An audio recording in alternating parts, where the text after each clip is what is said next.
លំហាត់យើងមួយទៀតលំហាត់នេះគឺលំហាត់ទី8គេថារកតម្លៃ x ដើម្បីឲ្យប្រព័ន្ធនេះគឺចែកដាច់នឹង9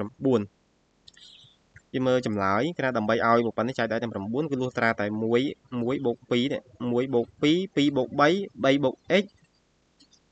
x បូក 2ចែកដាច់នឹង9នេះគេថា1 បូក 2 2 បូក 3 3 បូក x x បូក 2ចែកដាច់នឹង9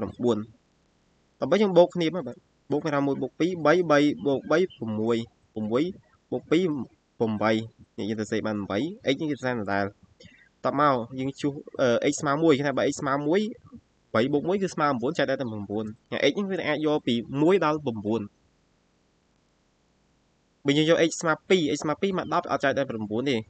បើយើង x ស្មើ2 x ស្មើ3កាន់តែអត់ចែកដែរទៀតតែមានតែ x ស្មើ1តែចែកដែរនឹង9ពេលយកមួយជួសជុលនេះប្រាប់ថាអាទាំងអស់នេះគឺចែកដាច់នឹង9